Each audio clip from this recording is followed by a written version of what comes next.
Bonjour à tous et bienvenue sur la page Être en vie par l'amour. J'espère que vous allez tous très bien aujourd'hui. Non, je vais aborder le thème assez spécial. C'est un thème que je n'ai pas l'habitude, dont je n'ai pas l'habitude de parler. J'ai déjà fait une vidéo sur ce thème du désir. C'est autorisé à être des êtres désirants. Aujourd'hui, j'aimerais parler plus du côté, on va dire, ombrageux en fait, dans le sens où j'aimerais parler de la castration sexuelle, de la castration de sa sexualité. Pourquoi je parle de ça? Parce qu'on est dans une transition là où on a le choix de rester dans le couple archaïque, c'est-à-dire de fonctionner avec nous-mêmes de manière très archaïque, ou de fonctionner avec nous-mêmes de manière sacrée. Dans le couple archaïque, c'est ce que je ressens et c'est ce que je vois en consultation, c'est que on est souvent dans la domination et la soumission. Ce sont deux énergies qui sont castrantes. Ce sont des énergies qui nous empêchent d'être ce que nous sommes. Alors, ce n'est pas castrant tant qu'on reste dans ce couple archaïque, mais dès qu'on souhaite passer dans ce couple sacré, c'est-à-dire en souhaitant vraiment incarner nos deux polarités et en étant vraiment nous-mêmes, il y a une espèce de petite bataille qui se fait entre nos anciennes énergies et nos nouvelles énergies. Et dans ce mouvement de nouvelles et anciennes énergies, on a par moments des énergies de castration qui viennent castrer ces nouvelles énergies. Euh, Ça peut aussi bien venir de notre intériorité, donc de notre mental, que de l'extérieur. Et donc, je vais vous renvoyer à la vidéo. Quelles autorités dirigent votre vie? Parce que dans ce couple sacré, euh, pour que ce couple sacré puisse s'exprimer, il faut que ce couple sacré puisse être en expansion. Et donc en expansion, ça veut dire quoi? En pleine connexion avec son énergie et s'autoriser à être dans la liberté, dans le libre accès à tout ce que nous sommes, à une fluidité qui circule en nous et où il n'y a pas de limite, il n'y a pas de limitation. L'énergie du couple sacré se part à la base en fait de notre colonne vertébrale. Donc il y a le chakra racine et il y a le chakra sacré. C'est là que se trouve cette énergie du couple sacré. Cette énergie du couple sacré est accompagnée de l'enfant intérieur. C'est-à-dire que dès qu'il y a une castration avec le mental, c'est-à-dire une programmation mentale qui castre le couple sacré, forcément, ça castre aussi l'enfant intérieur. Et donc, pour pouvoir euh, laisser vivre ce chakra sacré en pleine expansion, enfin en expansion, en étant en équilibre avec nous-mêmes, il faut absolument pouvoir laisser vivre ce couple intérieur, laisser vivre cet enfant intérieur en ne nous dominant pas et en ne laissant pas les autres nous dominer. Et ça va être de l'ordre de je prends ma place. Tant qu'on ne peut pas prendre sa place à l'intérieur de soi, c'est comme si on se castrait nous-mêmes. Et dans le sens de prendre sa place, c'est pas d'expérimenter avec la tête qu'on prend sa place, c'est de vivre vraiment ce que nous ressentons à l'intérieur de notre corps. C'est revenir aux sensations, aux cinq sens, c'est revenir aux émotions, c'est laisser les émotions se libérer, c'est connecter à notre eau intérieure, nos fluides intérieurs, c'est vraiment laisser circuler en douceur ce qui doit être. Euh, Ça demande de la souplesse et de la douceur. Ça demande de l'accueil. Ça demande de l'écoute. Euh, et justement, ça demande de ne pas se... Comment dire autrement que se castrer? De ne pas se dominer dans ces énergies-là, vous voyez, de ne pas être dans le combat avec nous-mêmes. C'est ce que je cherchais. Ne pas être dans le combat avec nous-mêmes. Et de la même manière, de ne pas être dans le combat avec l'extérieur. C'est laisser l'extérieur être ce que l'extérieur doit être, mais soit rester dans son positionnement. Et comment ça peut se produire dans le couple? Dans le couple, et je parle de couple, c'est-à-dire avec votre compagne ou votre compagnon, mais pas que, avec les personnes qui vous entourent dans le relationnel, parce que c'est le siège aussi des relations, c'est le siège de la relation à soi, mais également de la relation avec l'extérieur, avec les autres personnes. Ça va être de faire très attention quand quelqu'un veut prendre votre place à votre place, c'est-à-dire de peut-être vous faire comprendre que vous n'êtes pas assez, que vous n'êtes pas capable, que cette personne a besoin de vous sauver, que cette personne a besoin de faire à votre place, en gros, cette personne tente inconsciemment de dominer votre énergie pour quelque part vous réduire. Et si vous vous laissez réduire, ça impactera votre chakra du plexus solaire. Et ce chakra du plexus solaire, c'est le siège de la confiance en soi. Et c'est de là que nous pouvons décider avec nous-mêmes ce que nous désirons. Et si nous sommes impactés au niveau du chakra du plexus solaire, forcément, ça impacte l'énergie du chakra sacré, qui est le siège de nos rêves, qui est le siège de notre potentialité, de nos potentiels, donc le siège de notre enfant intérieur qui nous invite à créer librement.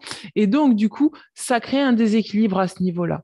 Donc, c'est important vraiment d'être bien ancré et de vraiment faire attention, d'être vigilant, pas dans la survigilance, mais d'être vraiment dans la vigilance pour ne pas répondre à des énergies de peur qui viennent de l'extérieur, à des énergies de personnes qui ne sont pas assez ancrées dans leur chakra du plexus solaire et qui veulent, parce qu'elles ont besoin de s'estimer elles-mêmes, besoin de contrôler votre vie à votre place. Et donc, ça va être de reprendre son pouvoir intérieur pour pouvoir affirmer ce couple divin à l'intérieur de nous, mais aussi à l'extérieur de nous, et de ne plus se laisser castrer intérieurement et extérieurement. Ça veut dire quoi? Ça veut dire que même dans le rapport à la sexualité, il va falloir se positionner de telle sorte à ne pas laisser à l'autre le pouvoir de nous dire ce que nous désirons sur le plan sexuel. Ça veut dire de ne pas croire que par culpabilité, on doit répondre à des morales qui ne nous correspondent pas, par dogme conditionnel, de conditionnement religieux, on doit répondre à des croyances qui ne nous correspondent pas, par des concepts New Age spirituels, on doit répondre à des choses qui ne nous correspondent pas. C'est vraiment s'affirmer dans le soi. Le couple sacré, c'est s'affirmer dans le soi. Ça veut dire, par exemple, et je vais aborder ce thème parce que je pense que c'est très important que je l'aborde, ça veut dire, par exemple, que si vous êtes flamme jumelle, j'en reviens parce que c'est ça qui court là. Si vous êtes flamme jumelle, il n'y a pas de sexualité sacrée type. Vous voyez ce que je veux dire? Il y a votre sexualité pour vous, de ce qui est bon pour vous. Et il y a la sexualité de ce qui est bon pour votre couple. Et ce n'est pas à quelqu'un à l'extérieur de vous dire ce que vous devez pratiquer dans votre couple. Ce n'est pas à une morale ou quoi, de vous dire ce que vous devez pratiquer dans votre couple. C'est vous avec vous-même. Comment vous pratiquez votre sexualité ne regarde que vous. Et dans le couple en général, si vous avez une personne en face qui tente de vous dire que vous avez des problèmes, etc., vérifiez si vraiment vous avez des problèmes. Et si ce n'est pas cette personne en face de vous qui tente de vous dominer sur le plan sexuel. Parce que ça peut arriver.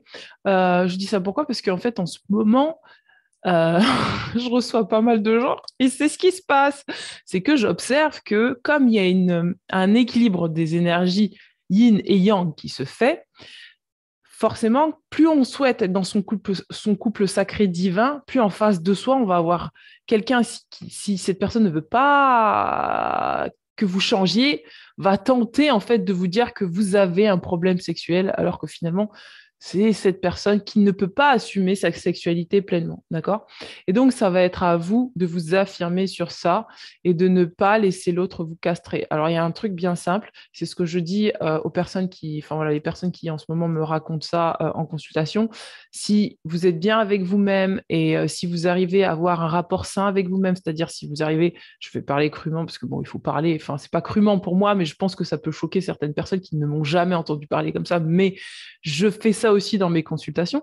Si vous arrivez à vous masturber et à prendre du plaisir, et que bizarrement dans le couple, vous n'arrivez pas à prendre du plaisir, vérifiez bien en amont si vous avez totalement votre couple dans la si vous avez vraiment votre place, pardon, dans le couple, si votre place est bien affirmée dans le couple, ou si au contraire, en fait, vous sentez que vous avez en face de vous quelqu'un qui tente de vous dominer, parce que plus on arrive vers ces énergies sacrées, moins on va supporter en face de soi, moins on va se suradapter, et moins on va supporter en face de soi des personnes qui vont tenter d'être dans la domination, dans la soumission. Pourquoi? Parce que toutes ces énergies ont subi un grand nettoyage, c'est-à-dire tout ce qui est viol, tout ce qui est enfin, il y a un moment, j'avais fait des vidéos sur ça, sur la sexualité. Tout ça est en train d'être nettoyé. Tout ça, et pour beaucoup, même pour certains, en fait, c'est déjà terminé. Le nettoyage est déjà terminé. Donc, vous ne pouvez plus rentrer en relation sexuelle de la même manière que vous y rentriez avant. Ça veut dire que vous ne pouvez plus forcer vous forcez, par exemple, que ce soit pour une femme ou pour un homme, à être excité, si la pratique qu'on vous propose sonne de l'ordre de la domination. Si le cœur n'y est pas, sexuellement, ça ne va pas marcher et c'est tout à fait normal. Vous n'avez pas de problème. C'est trouver son centre pour communiquer avec l'autre, et je pense que la clé, elle est vraiment là, si vraiment vous tenez à la personne et que vous aimez la personne, c'est savoir communiquer sur ce que vous ressentez à l'intérieur de vous par rapport à votre place dans le couple. Et c'est dire, bah voilà, là, en ce moment, ce que je ressens, c'est que tu tentes de prendre ma place, et des fois, c'est inconscient. Vous savez, souvent, on a le rôle de la maman ou le rôle du papa, et du coup, on ne se rend pas compte que on exerce ce rôle-là avec notre conjoint ou notre conjointe. Et donc, du coup, si cette personne a le rôle de votre mère, forcément, si vous êtes un homme, enfin que vous soyez un homme ou une femme, hein, je parle pour les deux types de relations, que vous soyez un homme ou une femme, si cette personne elle a le rôle de votre mère, vous n'allez pas imaginer, à moins que vous ayez des envies vis-à-vis de votre mère, vous n'allez pas avoir dans ce couple sacré l'envie de coucher avec votre mère. Pourquoi? Parce que vous n'êtes plus dans le couple archaïque. Et dans le couple archaïque, ça, c'était valable parce qu'on restait au stade d'enfant. C'est-à-dire, c'est le complexe d'Oedipe. On reste au stade d'enfant, on ne coupe pas le cordon avec les parents, donc on a toujours le désir avec le parent, et donc on va chercher un conjoint qui ressemble à papa-maman. Et donc, si vous avez harmonisé tout ça et que vous êtes là en ce moment en train d'harmoniser tout ça et que vous sentez que ça commence à changer, forcément, en face de vous, vous n'allez pas pouvoir expérimenter explorer la sexualité de la même manière si cette personne se comporte comme l'un de vos parents.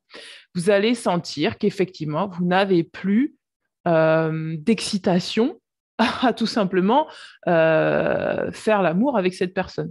Ça ne veut pas dire que vous n'allez pas l'aimer, ça veut dire qu'il va falloir communiquer sur les comportements et les attitudes qui fait que vous allez reprendre, rassembler tout votre être, c'est-à-dire votre virilité si vous êtes un homme, votre douceur si vous êtes une femme, en tout cas vous affirmez votre affirmation de vous. Ça veut dire que comme vous êtes un être complet, vous n'avez pas besoin de quelqu'un qui vient et qui va qui tente toutes les 2 minutes de vous faire croire que vous êtes un petit enfant, parce que vous n'êtes pas un petit enfant.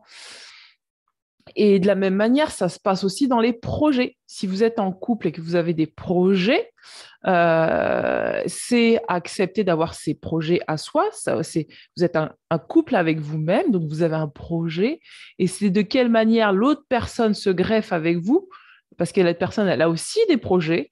Si elle en a, elle en a. Si elle n'en a pas, elle n'en a pas. Mais en tout cas, c'est de quelle manière cette personne se greffe avec vous dans votre relation avec vous-même pour vous laisser libre de créer vos projets, ou au contraire, vous materner et vous dire non mais ça c'est pas bien, tu ferais pas ça, mais je préfère que tu fasses ça pour moi parce que moi je suis pas bien, parce que si tu fais ça, non, c'est comment vous faites le 1 plus 1 égale 3 et pas le 1 plus 1 égale 2 ou le 1 plus 1 égale 1. C'est qu'aujourd'hui vous êtes tellement bien assis dans votre couple sacré que vous ne pouvez plus accepter d'être, on va dire, d'être contrôlé ou dominé dans vos rêves. C'est-à-dire que si ça passe pas par la communication bienveillante et saine, ça crée forcément des dysfonctionnements dans le couple. Et ça crée forcément des dysfonctionnements dans de la disharmonie, voilà, c'est ce que je cherchais, de la disharmonie dans votre couple sacré qui va se sentir un peu vacillant et du coup, au niveau de votre plexus solaire, vous allez aussi vous sentir vacillant. Il va falloir que vous affirmiez. C'est-à-dire que si moi j'ai décidé de faire ça, je fais ça. Je peux être souple, doux, je communique, et vraiment c'est la clé, hein, je communique pour pouvoir dire ce que je suis à l'autre, pour pouvoir dire ce que je ressens à l'autre, pas en lui faisant porter le chapeau, mais juste je ressens ça, j'ai besoin de ça, et donc voilà comment je me positionne aujourd'hui. Je t'aime, ça n'a rien à voir avec l'amour que j'ai pour toi, mais voilà comment je suis. Donc voilà.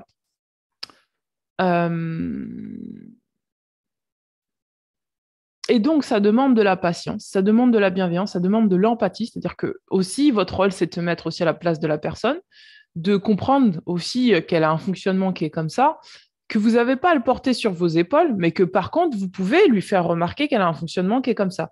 Vous lui demandez pas de changer, juste vous faites remarquer que ce comportement-là, vous ne pouvez pas le prendre sur votre dos et castrer ce que vous êtes vous pour faire plaisir à la personne. D'accord? Donc, aujourd'hui, c'est ce qui se produit dans les relations et c'est pour ça que ça fait quelques semaines qu'il y a des choses qui se cassent, des relations qui se cassent, des couples qui ne peuvent plus être euh, des dogmes et des conditionnements religieux qui ne peuvent plus coller à ce que vous êtes, euh, voilà, tout simplement, j'essaye de trouver un exemple, en fait, des conditionnements religieux en rapport avec la sexualité. Bah, par exemple, de penser que la femme, c'est le sexe faible, qu'elle est là juste pour reproduire et que le mari, bah, il est là pour prendre du plaisir et que la femme, non, elle ne doit pas prendre du plaisir. Eh ben non, en fait, le couple sacré, c'est je me donne du plaisir, l'autre se donne du plaisir, du coup, nous nous donnons du plaisir ensemble. Et c'est pas une fin en soi, la sexualité n'est plus une fin en soi, n'est plus un but à atteindre. Ça fait juste partie de l'amour. C'est comme quelque chose qui s'emboîte et ça fait partie d'un ensemble. C'est plus la sexualité d'un côté et la vie de l'autre. C'est un ensemble. C'est vraiment ma façon de faire l'amour représente ce que je suis à l'intérieur.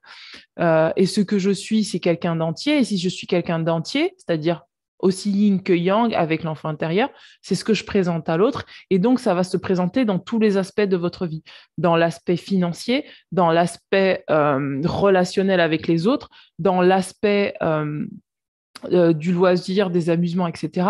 C'est tout ça qui est la créativité, la fertilité de ce que vous créez dans votre chakra sacré. Votre fertilité, elle est là. Votre abondance est à ce niveau-là. Si votre abondance est à ce niveau-là, ça va se ressentir dans tous les domaines de votre vie, y compris dans le couple, et donc dans votre manière de pratiquer l'acte sexuel. Il n'y a pas de bonne manière, il n'y a pas de mauvaise manière, il y a votre manière, uniquement la vôtre, qui n'a rien à voir avec l'extérieur, qui n'a rien à voir avec des dogmes et des conditionnements, qui n'a strictement rien à voir avec le bien, le mal, etc. Lâchez ce concept-là. Euh, et voyez aussi que quand on a été dans des relations de guérison, souvent, quand on est en conscience, souvent la sexualité permet de guérir. De guérir quoi? De guérir des parties blessées à l'intérieur de nous. Mais quand on arrive totalement à intégrer ce couple sacré, on n'est plus dans des relations de guérison. Et donc, le rapport à l'autre dans la sexualité ne va plus être un rapport de guérison et de je touche tes blessures, tu touches mes blessures, etc. Mais va être dans une notion de joie et de plaisir. C'est-à-dire que vous allez vraiment prendre du plaisir avec votre partenaire et vous allez vraiment pouvoir créer avec votre partenaire à partir de ce chakra sacré parce que vous serez tous les deux complets. Voilà mes amis. J'ai envie de je vais vous conseiller ce livre qui est très très bien. Alors ce que je dis là moi, c'est pas ce qui a marqué dans le livre parce que moi j'ai ma j'ai ma conception, ma connaissance des choses et puis à force d'écouter, d'entendre dans les consultations, je vois un petit peu aussi les rouages du truc. Chacun a sa vision et c'est OK. Mais quand même, si vous pouvez, je vous conseille ce livre-là qui s'appelle Sexe Astro. Et c'est très intéressant parce que du coup, en fonction de votre thème natal, vous pourrez savoir peut-être, ça pourra vous donner un petit peu, si vous n'y connaissez rien, mais en fait, le mieux, c'est toujours d'expérimenter, hein, moi je vous le dis, c'est de faire sa propre, comment on dit, rouler sa bosse. Je ne sais pas si dans le contexte, si c'est approprié que je dise ça, mais voilà, c'est rouler sa bosse et de faire sa propre expérience pour trouver ce qui sonne juste pour nous et ce qui est rayonnant pour nous et ce qui nous harmonise et ce qui nous voilà ce qui permet à ce qu'on reprenne notre puissance intérieure et notre pouvoir personnel dans tous les domaines de notre vie. Bon allez, voilà, je vous laisse parce que là je commence à je vous dis à très bientôt. Ciao ciao.